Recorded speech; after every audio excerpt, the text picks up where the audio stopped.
Saludos a todos los inversores inquietos, soy Alberto Reguera, colaborador del Inversor Inquieto y también banquero privado en Andbank. Hoy quiero hablaros de un tema que muchas veces surgen dudas en los inversores, ¿no?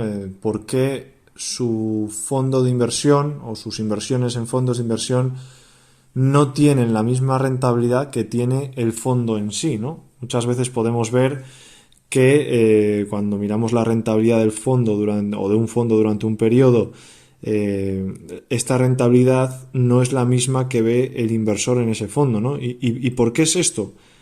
Pues porque la rentabilidad del fondo es un rendimiento que es ponderado en el tiempo. ¿Qué significa? Esto significa que asume una única inversión realizada al principio del periodo y que se mantiene hasta el final. Y esto no es lo mismo que ocurre con los inversores, ¿no? El inversor lo que puede haber hecho es varias aportaciones al mismo fondo o también puede haber retirado dinero del fondo en un mismo periodo. No es lo mismo que una rentabilidad desde un periodo inicial mantenida hasta el último momento de análisis, ¿no? La rentabilidad del inversor, por lo tanto, no se mide tanto por el tiempo, sino por los movimientos que hace, por los flujos de dinero hacia dentro del fondo y hacia fuera del fondo. Por lo tanto, los periodos en los que un inversor tiene más dinero en el fondo van a tener más peso en la rentabilidad, ¿no? Si un inversor hace traspasos o está realizando traspasos en su fondo o en sus fondos, se va a complicar cada vez más el cálculo, ¿no? Porque, como decíamos, cuando te coincide un periodo alcista en el que tienes más cantidad de dinero en ese fondo, te va a afectar mucho más, de manera positiva, que cuando no, ¿no? Y lo mismo al revés. Si tenemos más dinero en un periodo bajista, que es lo que suele ocurrir, sobre todo porque los inversores son proclives a vender en momentos de pérdidas, ¿no? Aguantan la pérdida, pero sin embargo en el último momento es cuando venden, ¿no? Pues en este caso lo que ocurriría es que te afectaría de manera negativa.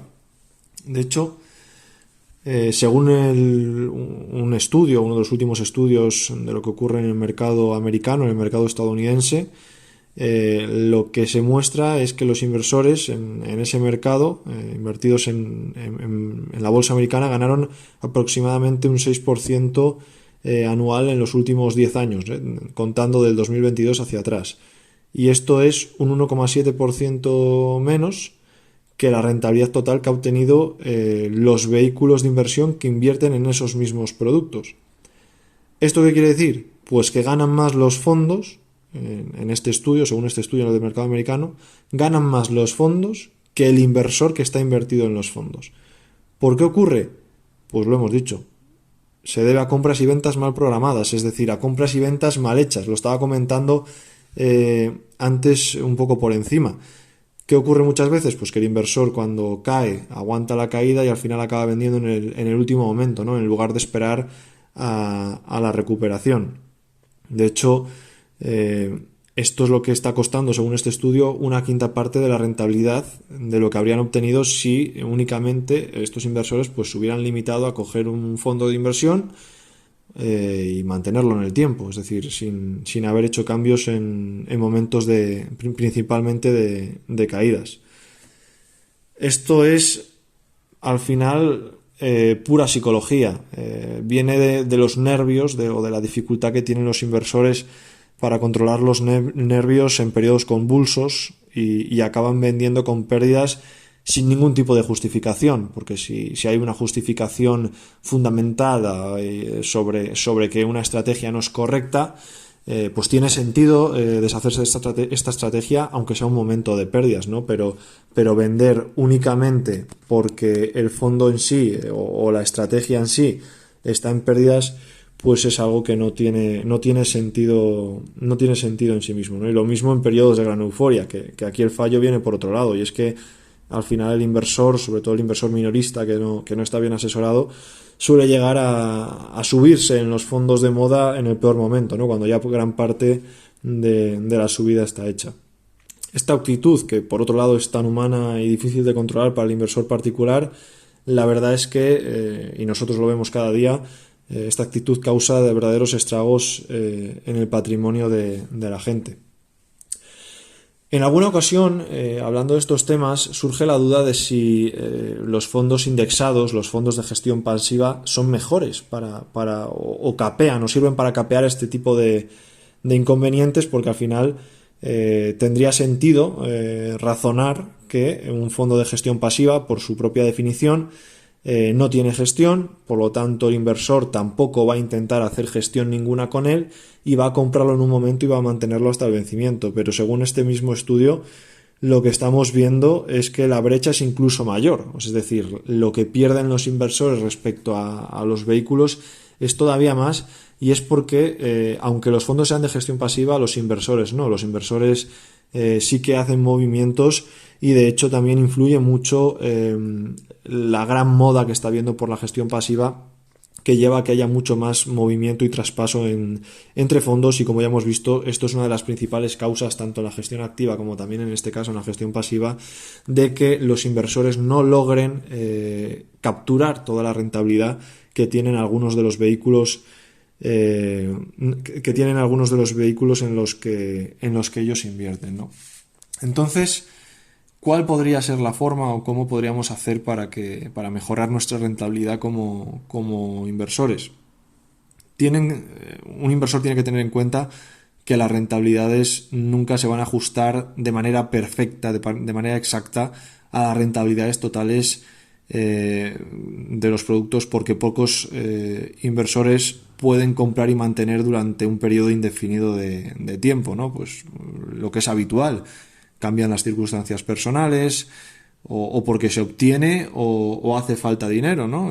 A veces, pues una persona que tiene suerte y le toca la lotería, pues esto implica un cambio, y aunque sea muy bueno, nos va a impedir replicarla. Si metemos ese dinero y ya teníamos una cartera de inversión, va a modificar nuestras rentabilidades y nos va a impedir capturar toda la rentabilidad del fondo, ¿no? Y en este caso hablamos de algo positivo, pero peor sería que tuviéramos que vender porque necesitamos dinero, porque hemos tenido algún tipo de inconveniente en nuestra vida personal, y tenemos que vender nuestros activos pues en un momento de caída de mercado, ¿no? Esto va a afectar también de manera muy importante, y no vamos a poder copiar, por así decirlo, obtener la misma rentabilidad que tienen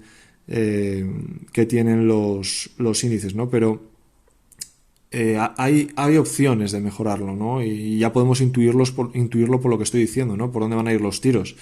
Al final los inversores pueden aumentar sus posibilidades de éxito si tienen más disciplina, si cuando deciden una estrategia, si cuando tienen un método de inversión, lo mantienen, cumplen los propios objetivos y los propios parámetros en los que los inversores, ya sea ellos solos o con ayuda de algún asesor, pues han establecido, pues lo mantienen e intentan evitar algunos de los errores más comunes, como son, y ya lo he dicho, comprar en momentos muy alcistas de mercado y vender cuando las inversiones han bajado. Pero por ir a algo más concreto, vamos a ver, aparte de esta disciplina, vamos a ver cómo podrían los inversores pues tener un mejor rendimiento, ¿no? Una de las opciones para el inversor equilibrado, digamos, no para el inversor agresivo ni para un inversor conservador, pero para un inversor equilibrado, desde luego los fondos mixtos pueden ser una buena opción, ¿no? Porque una persona que no es experta en la materia y que tiene un perfil de riesgo equilibrado, que no es una persona muy arriesgada, meterse en fondos indexados de renta variable, o en fondos incluso de renta variable de gestión activa, puede ser complicado, porque no va a saber o no va a encontrar el momento de vender una parte de esto para rebalancear la cartera y obtener activos más a corto plazo o activos de renta fija, ¿no? Por lo tanto, los fondos mixtos y flexibles, que van variando la posición de más renta variable a menos renta variable y de una zona geográfica a otra, de algún tipo de activo a otro, pues pueden ser una buena opción. Por otro lado, y también es cierto que un poco en línea con lo que decíamos, evitar ciertos fondos que se ponen de moda porque son fondos nicho o de un mercado muy concreto. Por ejemplo, ahora se está empezando a hablar de invertir en agua, en otros momentos se ha hablado de inteligencia artificial, y en otros momentos pues del origen de las empresas tecnológicas, ¿no? Pues estos son fondos muy nicho o muy concretos, o por lo menos en su momento fueron fondos muy nichos y que tienen un enfoque muy estrecho y suelen tener mucha volatilidad, ¿no? Entonces el inversor no tolera, no es capaz de tolerar bien estas volatilidades y no es capaz de elegir bien el momento de entrar y salir de estos fondos o en el caso de que no haya que salir, porque ya hemos visto que a veces salir de los fondos es peor que el hecho de mantenerse y aguantar las caídas, ¿no? No saben los inversores colocar el peso necesario en una cartera de este tipo de fondos. No quiere decir que no haya que invertir en agua en el momento actual porque sea una moda, o que no haya que invertir en inteligencia artificial en el momento actual porque también sea una moda. Pero sí que es cierto que lo que no podemos tener es el 100% de nuestra cartera en inteligencia artificial o agua. Y esto el inversor a veces le cuesta bastante elegirlo, ¿no? Y no sabe si hay que tener un 10 o un 15 o un 5, o si tenemos un 5 y el fondo duplica y tenemos un 10, si es bueno rebajarlo o no, ¿no? Este tipo de decisiones son muy complicadas para el inversor particular y a veces es mejor evitar este tipo de fondos y coger fondos más globales y más genéricos para no tener, para no sufrir estos riesgos y para no tener que tomar este tipo de decisiones. Y en línea con lo que comentamos, en general, mantener una sencillez, intentar simplificar la idea de inversión sin grandes ideas extrañas en las que el inversor tenga que seleccionarlas, pues por ejemplo entrar en mercados emergentes o en pequeñas y medianas de compañías que son nichos muy volátiles. Si mantenemos la sencillez, como decía antes, con fondos globales, que eso sí, que el gestor se atreva y el gestor del fondo sea inversor de este tipo de mercados o este tipo de nichos, pero que sea él el que lo seleccione. Si mantenemos la inversión en este tipo de fondos más genéricos y que saben moverse en este tipo de inversiones desde la generalidad, saben elegir estas inversiones más particulares, esto sí que es positivo y esto ayuda mucho al inversor, sobre todo que no tiene conocimiento o tiempo para dedicar a elegir qué tipo de sector o nicho hay que estar, y sobre todo que no tiene el estómago, digamos, de aguantar las volatilidades que tiene este tipo de sectores, ¿no? Cualquiera que invierta en China sabe la volatilidad que tiene el mercado chino, pero eso no quiere decir que no haya que estar en el mercado chino, ¿no? Pues a lo mejor en lugar de tener un fondo de China, un fondo de inversión específica en China, que haya que elegir cuándo entrar y cuándo salir, porque esto sí que es algo que depende mucho del momento político, pues igual es mucho mejor tener un fondo de inversión de renta variable global que tenga un peso específico en China y que sea el gestor el que elija en qué momento hay que entrar, hay que estar con más o menos posición en este tipo de inversión. Al final, parece que es obvio que al igual que cuando tenemos un problema de salud, digamos, acudimos al médico o al especialista médico de turno, ¿no? Si tenemos un problema en la piel, pues tendremos que ir al dermatólogo. Y si tenemos un problema, digamos, de cualquier tipo relacionado con la salud, vamos a acudir al médico de cabecera o al especialista de turno, ¿no? Pues parece lógico que si esto es algo que hay que hacer, cuando tengamos un problema relacionado con nuestro patrimonio o un problema relacionado con nuestras finanzas, lo lógico es acudir a un profesional de las finanzas o a una persona que sea experta en la gestión de patrimonios, ¿no? Este es quizás el consejo más obvio que se le puede dar al inversor para evitar que pues volverse loco con esas diferencias de rentabilidad, ¿no? Que puede ver que tiene un fondo que ha subido mucho y que resulta que cuando lo coge él pues no tiene estas mismas rentabilidades, ¿no? Pues quizás lo más obvio y lo más lógico es acudir a una persona que le pueda ayudar, que le pueda guiar en estas circunstancias y que al final sea un experto gestor en ello, ¿no? Que cada uno, como se dice, de zapatero a sus zapatos, ¿no? Que cada uno que se dedique a lo suyo y cuando necesitamos un profesional y un especialista en un campo, pues hay que ir a buscarlo. Esto es todo lo que quería contaros en el día de hoy. Recordaros que nos podéis seguir en nuestras redes sociales y también en www.elinversorinquieto.es.